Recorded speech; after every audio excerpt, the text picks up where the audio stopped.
Beaucoup de gens croient que la fantaisie est une simple échappatoire, que créer des mondes imaginaires est un refuge pour ceux qui ne supportent pas la réalité. Mais si je vous disais que, parfois, la fantaisie est le seul endroit où l'on arrive à se reconstruire, que inventer des univers, des personnages et des histoires peut être, en réalité, une forme profonde de thérapie plus efficace, même que n'importe quel médicament. Si vous vous êtes déjà senti perdu, sans contrôle sur votre propre corps ou votre destin, peut-être que cette histoire touchera quelque chose de très intime en vous. Et c'est pour cela que je vous demande de rester jusqu'au bout, parce que ce qui lui est arrivé pourrait arriver à n'importe lequel d'entre nous. Elle s'appelait Elisa. Du moins, c'est le nom que je lui donnerai ici. Quand elle est venue me voir pour la première fois, son regard était lointain, de ceux qui évitent le contact direct, comme si les mots étaient plus sûrs que les yeux. C'était une ancienne athlète, et dans chaque geste, on devinait encore la rigidité de celle qui a passé des années à obéir à son corps, à le modeler par la discipline. Mais maintenant, ce même corps était devenu un cruel rappel de ce qu'elle avait perdu. Un accident de voiture, rapide, brutal, sans avertissement, avait laissé des séquelles irréversibles dans ses jambes. La douleur physique n'était que la surface. Ce qui la consumait, c'était le vide, le silence qui s'installe quand tout ce qui définissait qui vous étiez disparaît simplement. Lors des premières séances, Elisa parlait peu. Parfois, le silence durait de longues minutes, et je percevais en elle quelque chose qui ne voulait pas être touché, quelque chose qui résistait même à l'espoir. Et puis, lors d'une de ces pauses presque gênantes, elle a lâché une phrase qui a complètement changé le cours de la thérapie. J'ai recommencé à dessiner. Elle l'a dit comme on avoue un secret, une habitude interdite. Je lui ai demandé ce qu'elle dessinait, et elle m'a répondu, avec un léger tremblement dans la voix, « Un monde qui n'existe que quand je ferme les yeux. » À partir de ce moment, les séances ont pris une autre dimension. Elisa a commencé à me parler de ce monde, un lieu qui n'était pas tout à fait réel, mais qui n'était pas non plus un rêve. Un espace entre ce qu'elle ressentait et ce qu'elle désirait ressentir. Elle l'appelait la vallée de verre. Elle disait que tout y était translucide, les montagnes, les maisons, même le ciel reflétait la lumière de manière impossible. Ses habitants, selon elle, avaient forme humaine, mais leur peau brillait comme des miroirs brisés, des fragments d'une plus grande vérité. Ils se reflètent les uns dans les autres, m'a-t-elle expliqué. Personne ne peut se cacher, car chacun porte en lui les morceaux des autres. Tandis qu'elle parlait, j'ai compris que la vallée de verre n'était pas qu'un décor. C'était une métaphore parfaite de la condition même d'Elisa. Un corps qui était autrefois force et qui était devenu fragile, translucide, reflétant la douleur dans chaque mouvement. Un lieu où tout était beau, mais fragile. Je lui ai demandé si quelqu'un gouvernait cette vallée, s'il y avait une figure centrale. Elle a hésité, puis a répondu « oui ». Une femme sans visage. Cette femme, m'a raconté Elisa, vivait isolée au sommet d'une tour qui ne pouvait jamais être atteinte. On disait qu'elle était la gardienne des eaux, qu'elle contrôlait l'éclat qui maintenait la vallée en vie. Mais personne ne connaissait son nom, ni l'origine de sa douleur. Certains l'appelaient « celle qui s'est brisée », d'autres « la gardienne des lames ». Quand je lui ai demandé ce que cette femme faisait, Elisa a simplement dit « elle observe ». Mais elle n'agit jamais. À chaque nouvelle séance, Elisa apportait un nouveau morceau de ce monde. Elle dessinait des cartes, décrivait des rituels, écrivait de petites histoires sur les habitants de la vallée. Peu à peu, j'ai réalisé qu'elle ne parlait plus seulement de ce qu'elle avait créé, elle se redécouvrait elle-même à l'intérieur de cet univers. Et quelque chose de curieux a commencé à se produire. Plus elle explorait la vallée de verre, plus sa manière de parler d'elle-même devenait cohérente. Comme si le chaos interne trouvait enfin un langage. Lors d'une des rencontres les plus marquantes, elle a apporté un carnet à la couverture bleue, usé sur les bords, et m'a montré un dessin. Au centre de la feuille, il y avait une femme assise sur une chaise de verre. Ses pieds trempaient dans un lac peu profond, et autour d'elle se formaient des vagues qui reflétaient de petites scènes, des souvenirs, peut-être. En légende, elle avait écrit « La femme qui ne peut plus courir ». Je lui ai demandé si cette figure était la gardienne. Elisa a répondu qu'elle ne savait pas. Elle a dit que parfois, elle pensait que c'était elle, d'autres fois, elle croyait que ce n'était qu'une partie d'elle-même qu'elle n'arrivait pas à enterrer. Avec le temps, j'ai compris qu'Elisa transformait la douleur en récit.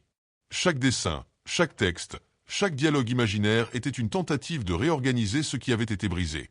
La fantaisie n'était pas une fuite, c'était une reconstruction. Et, d'une certaine manière, moi aussi, j'étais pris dans cela. Les frontières entre thérapeute et spectateur ont commencé à devenir floues. Je me surprenais à attendre les séances avec une curiosité sincère, impatient de savoir ce qu'elle apporterait la prochaine fois.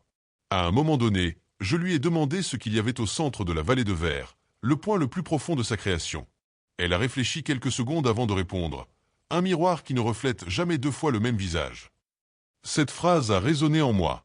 C'était comme si Elisa avait créé la métaphore parfaite du trauma, un reflet qui change selon l'angle, qui ne révèle jamais complètement ce qu'il y a derrière. C'est alors que j'ai réalisé que la vallée de verre n'était pas seulement le monde d'Elisa. C'était le miroir de notre propre désir de comprendre la douleur. Cet univers imaginaire parlait de la perte, oui, mais aussi de la possibilité de se reconstruire sans nier les cicatrices. Et, tandis qu'elle parlait, je pensais à toutes les personnes, dehors, qui auraient peut-être besoin d'entendre une histoire comme celle-ci. Combien pourraient trouver du réconfort en réalisant que la fantaisie n'est pas un signe de faiblesse, mais un acte de résistance. La première fois où j'ai perçu un changement chez Elisa, c'est quand elle est entrée dans la pièce en souriant. Un petit sourire, presque timide, mais qu'on n'avait pas vu depuis le début du traitement. Elle semblait différente, comme si elle portait en elle une étincelle de vie qui était restée endormie jusqu'alors. « Je crois que la gardienne est descendue de sa tour », a-t-elle dit en s'asseyant. Je me suis légèrement penché en avant et lui ai demandé ce que cela signifiait.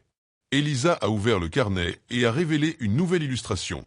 Cette fois, la femme sans visage était debout, marchant parmi les habitants de la vallée. Il s'écartait sur son passage, non par peur, mais par respect. Le sol de verre reflétait ses pas, et, curieusement, des fissures se formaient là où elle marchait. Elle est descendue pour sentir le sol, a expliqué Elisa. Mais le sol ne supporte pas son poids. Cette image m'a laissé silencieux pendant quelques secondes. La métaphore était claire. La tentative de se reconnecter à la vie, au monde concret, causait encore de la douleur. Le corps, autrefois instrument de puissance et de mouvement, était maintenant un poids que le sol de verre ne supportait pas. Elisa transformait la frustration de ses limitations physiques en un récit poétique, et la manière dont elle décrivait cette transition était profondément humaine.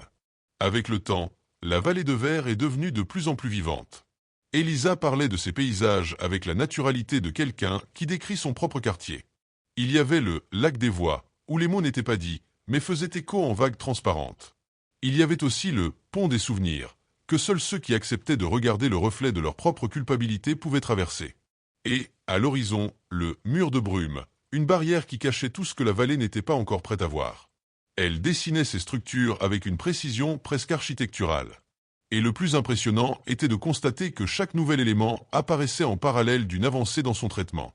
Quand elle a commencé à parler du lac des voix, par exemple, c'était aussi la période où elle s'est enfin ouverte sur la nuit de l'accident.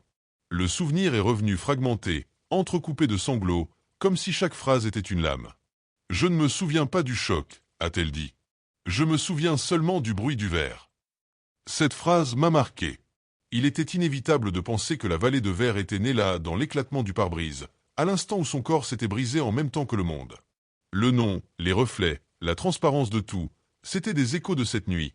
Le trauma s'était transformé en esthétique. Mais l'histoire qu'elle créait n'était pas seulement une histoire de destruction.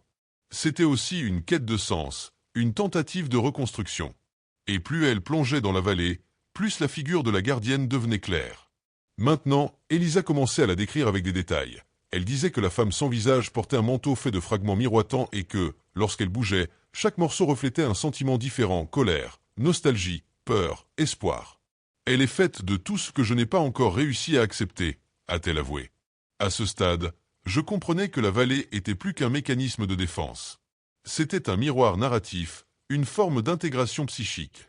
Ce qu'Elisa faisait, c'était réécrire sa propre douleur avec de nouvelles règles. Et l'acte de créer devenait, en lui-même, une forme de guérison.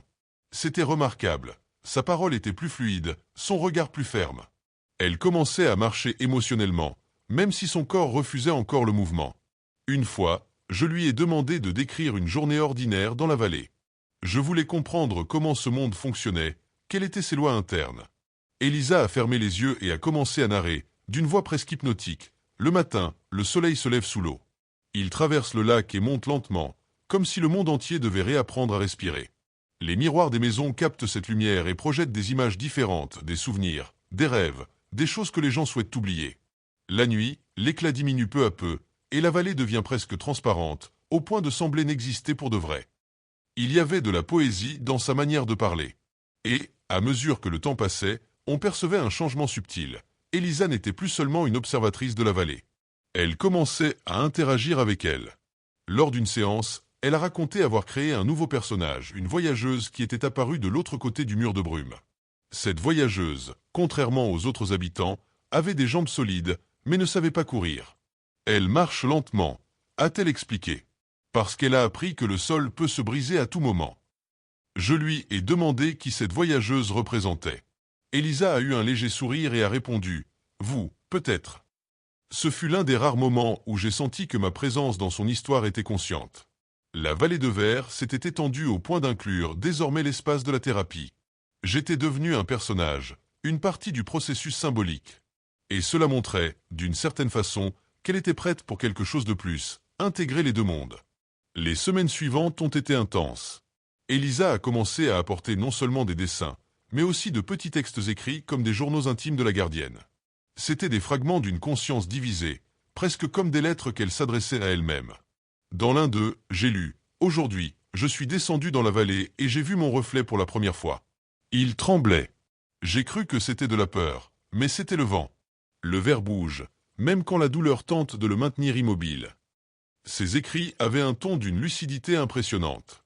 Il y avait en eux quelque chose de profondément philosophique, la perception que la souffrance, une fois reconnue, devient une matière de transformation.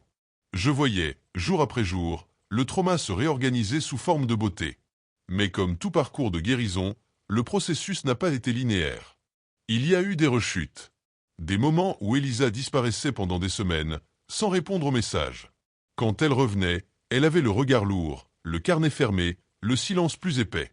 La gardienne a brisé le miroir, disait-elle. Maintenant, personne ne peut se voir. Ces périodes étaient les plus difficiles. C'était comme si le monde qui la soutenait s'effondrait avec elle. La fantaisie, qui servait autrefois d'abri, devenait une prison. Il fallait l'aider à retrouver la frontière, lui rappeler que la vallée était un outil, pas un substitut. Et cela demandait de la patience.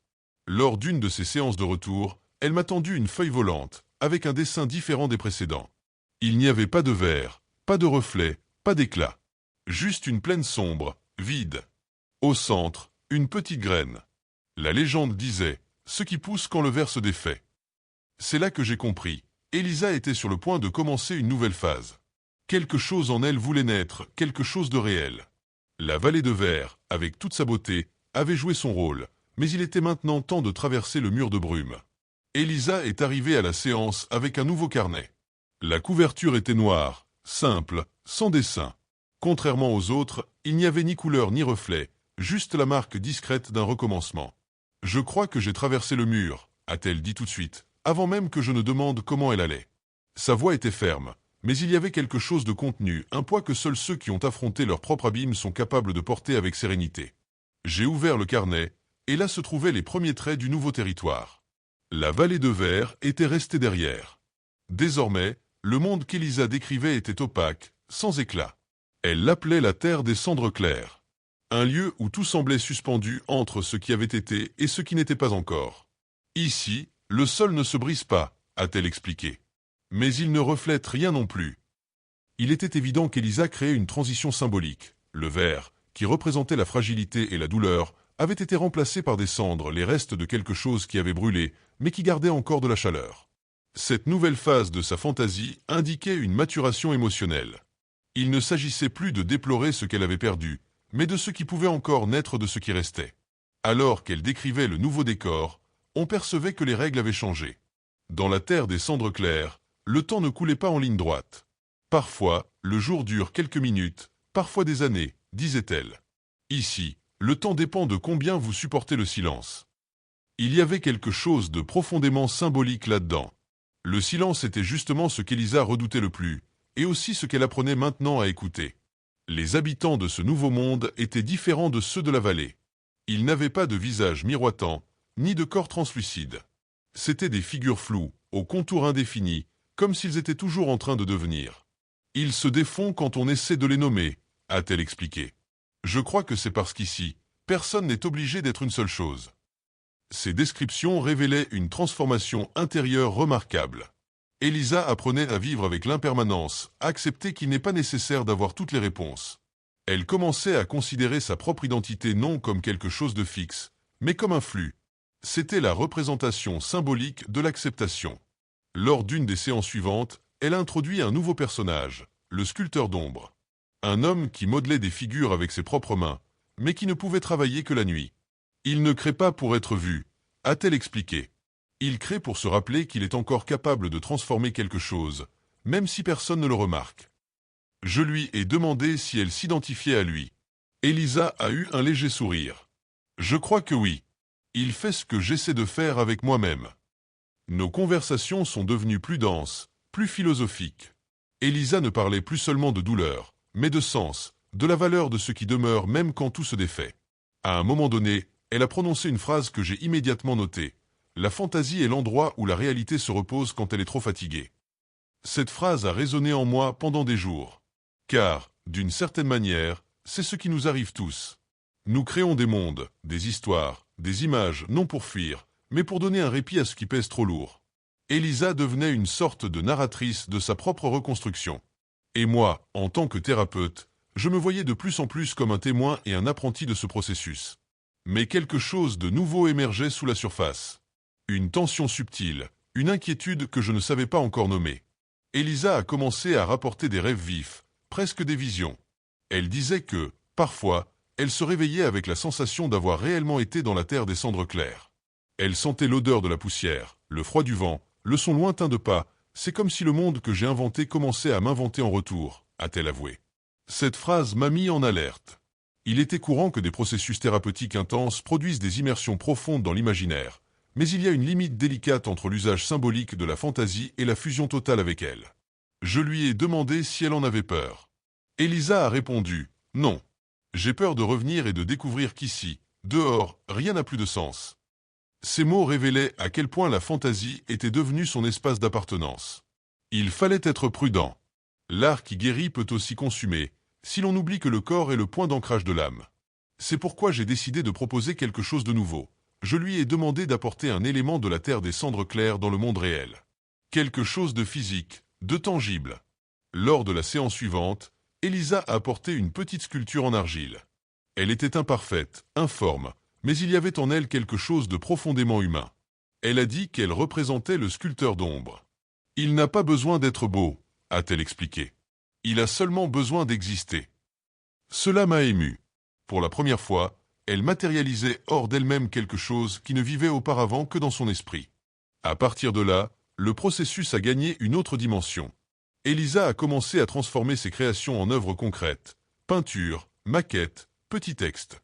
Et le plus surprenant était de voir comment l'art devenait un pont entre les deux mondes. Elle n'était plus prisonnière de la fantaisie, elle apprenait à dialoguer avec elle. C'était comme si la vallée de verre et la terre des cendres claires étaient désormais des territoires symboliques d'une même carte intérieure. Mais, comme toute traversée, celle-ci aussi avait un prix. À mesure qu'elle avançait, Elisa a commencé à percevoir que certaines parties de la vallée de verre disparaissaient. Quand j'y retourne, les montagnes sont brisées, les miroirs ne reflètent plus, a-t-elle raconté un jour. C'est comme si le monde était en train de mourir. Je lui ai expliqué que peut-être la vallée avait joué son rôle et que, quand quelque chose guérit, il n'a plus besoin d'exister de la même manière. Elisa est restée silencieuse un moment, puis a dit « Mais c'est triste de laisser derrière soi ce qui nous a sauvés. » Cette phrase est restée gravée en moi, car il n'est pas facile d'abandonner son propre abri, même quand on n'en a plus besoin.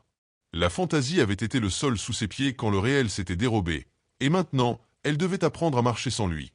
Les semaines suivantes, Elisa a commencé à écrire un texte qu'elle a appelé « Lettre à la gardienne ».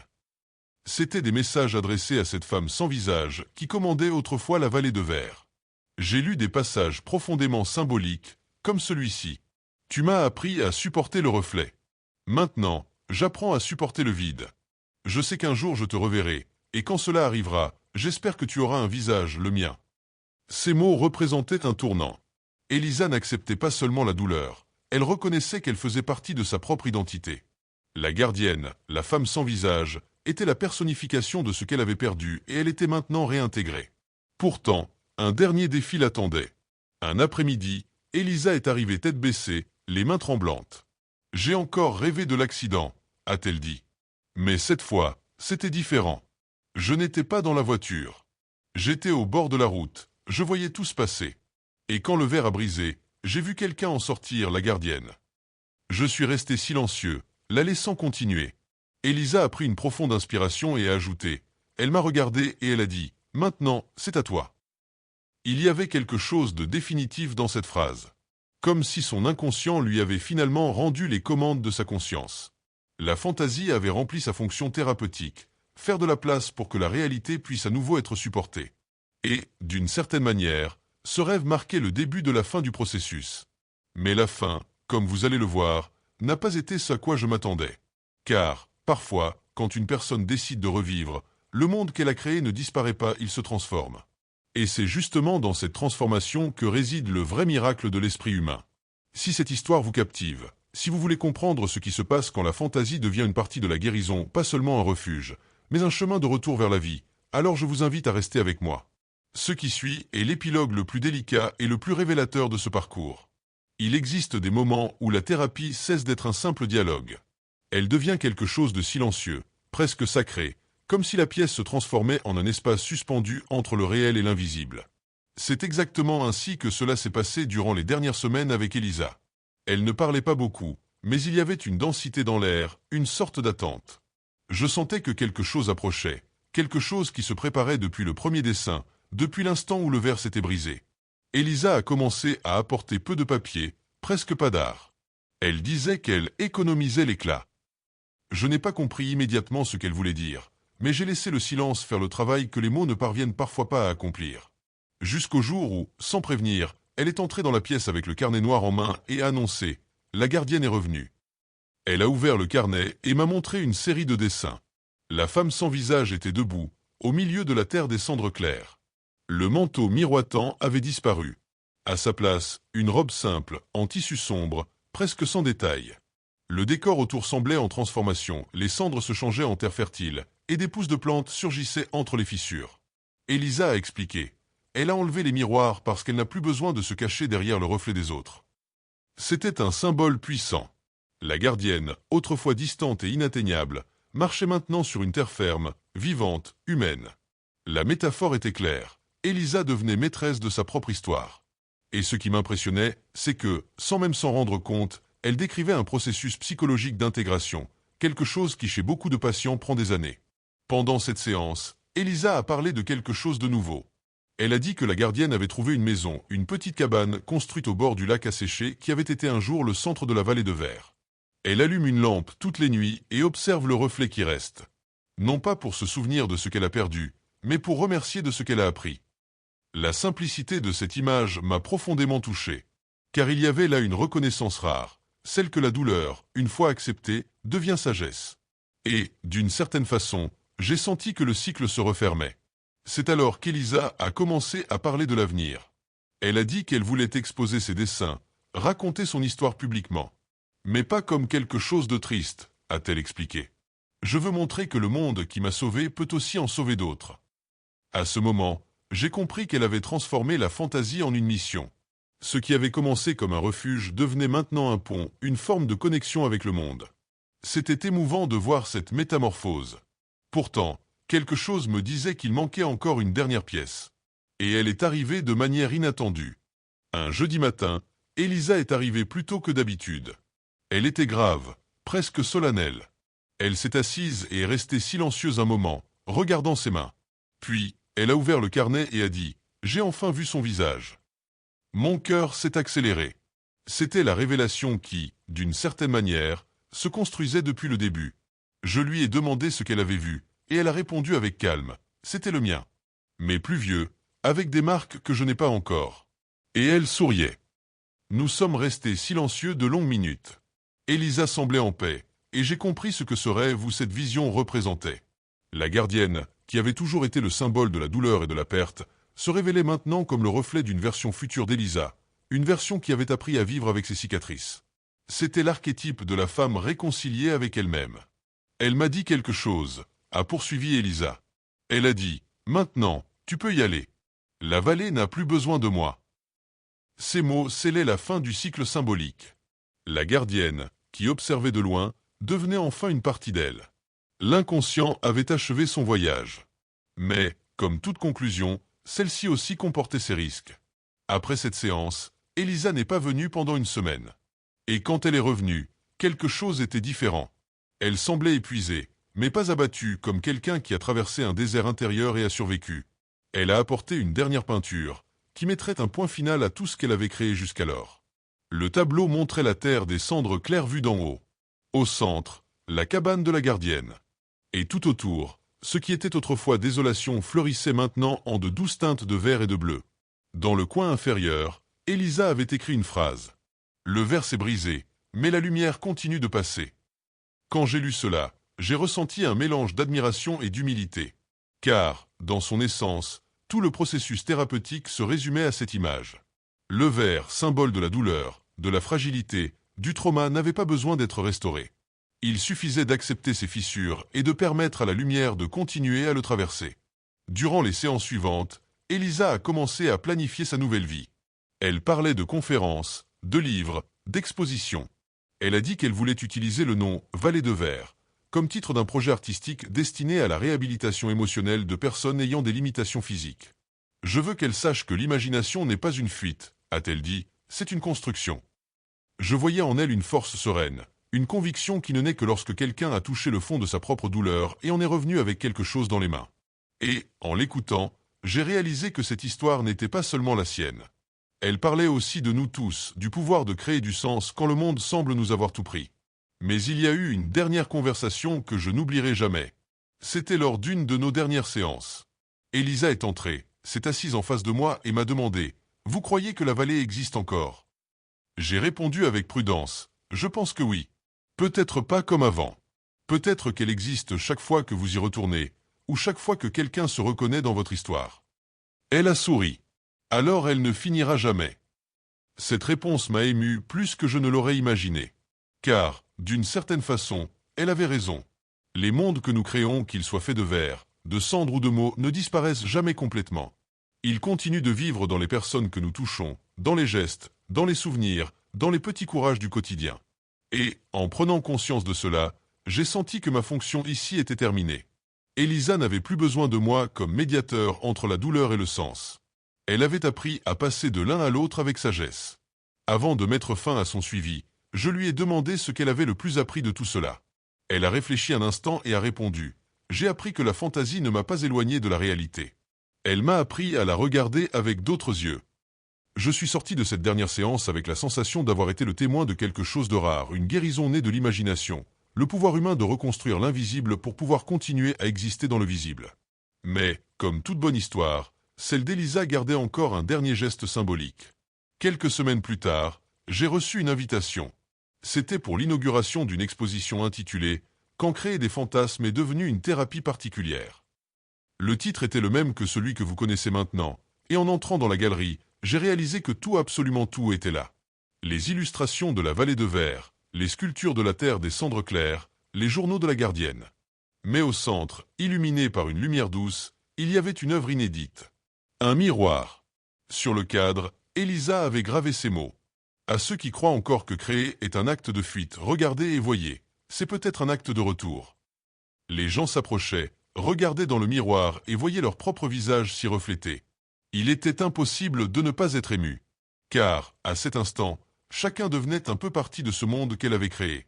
Et j'ai compris que la fantaisie d'Elisa s'était accomplie, non pas quand elle avait guéri sa douleur, mais quand elle avait partagé sa lumière. Mais ce qui est arrivé ensuite mérite d'être raconté avec soin. Parce que la dernière partie de cette histoire ne parle pas de la vallée, ni de la gardienne, ni de l'accident. Elle parle de ce qui est resté et du pouvoir silencieux qui naît quand la douleur se transforme en un but. Et c'est exactement ce que vous allez découvrir dans la partie finale de cette histoire. Si vous êtes arrivé jusqu'ici, restez avec moi. L'épilogue n'est pas un adieu, c'est un recommencement. Et peut-être qu'en entendant la fin, vous aussi commencerez à voir les fragments de votre propre histoire avec un peu plus de lumière. Toute histoire de guérison a deux fins. Celle qui arrive réellement, et celle qui demeure en ceux qui l'ont vécue. Celle d'Elisa fut ainsi double, délicate, impossible à séparer. Et c'est peut-être pour cela qu'en racontant maintenant tout ce que j'ai vécu à ses côtés, je ne parle pas seulement en tant que psychologue, mais comme quelqu'un qui a été transformé avec elle. Après l'exposition, la vie d'Elisa a pris son envol. Elle s'est mise à voyager, à donner des conférences, à créer des ateliers sur l'imagination thérapeutique, et ce qui me surprenait le plus, c'était la naturalité avec laquelle elle parlait de sa propre douleur sans avoir besoin de la dramatiser. C'était comme si elle avait trouvé un langage de guérison et plus que cela, une manière d'offrir ce langage aux autres. Un jour, des mois après l'exposition, j'ai reçu un message d'elle. Simple, j'ai réussi à courir. J'ai mis un instant à comprendre.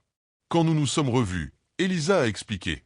Elle avait fait de la physiothérapie intensive, et avec l'aide d'orthèses et d'un effort immense, elle était parvenue à faire quelques pas rapides, encore courts, mais pleins de sens. Ce n'est pas comme avant, a-t-elle dit, mais c'est assez pour sentir le vent. Et à ce moment, j'ai compris qu'il ne s'agissait pas de vitesse, mais de réconciliation.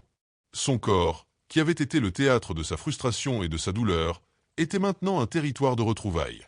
Chaque pas qu'elle faisait était comme un écho lointain venant de la vallée de verre, le son de quelque chose qui se brise, mais ne meurt pas. Avec le temps, Elisa a publié un livre. Pas un manuel sur la résilience, mais un récit poétique de son parcours. Il mêlait fiction et mémoire, réalité et imagination, de sorte que le lecteur ne savait jamais exactement ce qui était vrai et ce qui était symbolique. Elle disait que l'intention était là. Je veux que chaque personne trouve sa propre vallée de verre dans cette histoire. Le livre a connu un succès inattendu. Mais ce qui m'a le plus ému, ce ne fut pas la reconnaissance, mais les lettres qu'elle a commencé à recevoir. Des gens de tout le pays écrivaient pour dire combien ils s'étaient identifiés à son parcours, des mères en deuil, des artistes bloqués, des survivants de traumatismes, des personnes qui avaient perdu une partie de leur mobilité, mais pas le désir de créer. Beaucoup répétaient la même phrase. Vous m'avez rappelé que l'imagination, elle aussi, peut marcher. Et c'est à ce moment que j'ai saisi la dimension réelle de ce qu'elle avait bâti. Le monde né de la douleur d'une femme guérissait maintenant d'autres personnes. Ce qui n'était que de la fiction thérapeutique était devenu un territoire partagé de recommencement. Mais je veux vous raconter quelque chose que je n'oublierai jamais. Lors d'une de nos dernières conversations, Elisa a dit « J'ai découvert que la vallée de verre existe encore, mais maintenant à l'intérieur des gens qui l'ont lu. Chacun d'eux en porte un petit morceau. Et quand quelqu'un crée, même sans s'en rendre compte, la vallée brille à nouveau un peu. » Ces mots sont restés avec moi comme un rappel silencieux du véritable pouvoir de l'imagination. Car, au final, nous sommes peut-être tous faits de petits fragments de verre brisés à différents moments, mais capables de refléter la lumière quand on les place sous le bon angle. Et c'est ce qui me fait penser à vous, qui écoutez cette histoire maintenant. Peut-être, à un certain niveau, avez-vous aussi votre propre vallée de verre. Peut-être avez-vous une partie de votre vie qui s'est brisée, un rêve, une relation, un morceau de qui vous étiez et qui fait encore mal quand vous essayez de la regarder en face. Mais ce que j'ai appris avec Elisa, c'est que nous n'avons pas besoin de tout réparer. Parfois, nous avons juste besoin de changer la manière dont nous regardons les éclats. La fantaisie qu'elle a créée n'était pas une fuite face à la douleur, c'était une façon de dialoguer avec elle. Et s'il y a une chose que j'aimerais que vous reteniez de cette histoire, c'est cela, le pouvoir d'imaginer et le pouvoir de survivre. Il n'y a pas de guérison sans récit. Il n'y a pas de recommencement sans l'acte de recréer sa propre histoire. Et si, pour une raison quelconque, vous en doutez, pensez à ce qu'Elisa a fait. Elle a transformé le bruit d'un verre qui se brise en une vallée entière, pleine de vie, pleine de sens. Elle a pris ce qui restait de l'accident et en a fait un chemin. Avec le temps, j'ai appris que c'est là le vrai sens de la psychothérapie, non pas effacer la douleur, mais la transformer en langage. Et c'est ce qu'Elisa m'a enseigné, sans jamais avoir besoin de le dire directement. Il y a quelques mois, elle m'a envoyé une photographie. On y voyait un groupe de personnes en fauteuil roulant, riant alors qu'ils peignaient des panneaux de verre colorés. En légende, elle avait écrit « La vallée est collective maintenant ». Et moi, en voyant cela, j'ai compris que sa création ne l'avait pas seulement guérie, elle avait multiplié la guérison. Ce qui avait commencé comme une fantaisie personnelle était devenu un héritage d'imagination et d'empathie. Aujourd'hui, quand je parle d'Elisa, je ne parle pas d'elle comme une patiente. Je parle de quelqu'un qui m'a montré ce que signifie véritablement créer. Créer quand tout semble perdu. Créer quand le corps flanche. Créer quand le monde dit qu'il n'y a plus d'issue. Créer comme on respire. Et si vous êtes arrivé jusqu'ici, peut-être ressentez-vous le même appel. Peut-être que cette histoire a réveillé en vous un désir ancien, celui de prendre vos propres fragments et de commencer quelque chose de nouveau. Et si c'est le cas, je vous en prie, ne laissez pas ce désir s'éteindre. Car ce qui maintient la vallée de verre en vie, ce n'est pas Elisa, ni moi. C'est chaque personne qui décide de transformer la douleur en art, la peur en parole, le silence en création. Et si cette histoire vous a touché, si vous avez senti à un moment donné qu'elle parlait à quelque chose en vous, je veux vous inviter à faire partie de ce cycle. Partagez cette histoire, commentez ce qu'elle a éveillé en vous, racontez quelle est votre propre vallée parce qu'il se peut que quelqu'un, de l'autre côté de l'écran, ait justement besoin de l'entendre. Après tout, des histoires comme celle d'Elisa ne se terminent pas, elles continuent, multipliées dans chaque voix qui les porte. Et peut-être qu'à l'instant où vous raconterez la vôtre, le verre qui vous entoure commencera, lui aussi, à laisser passer la lumière.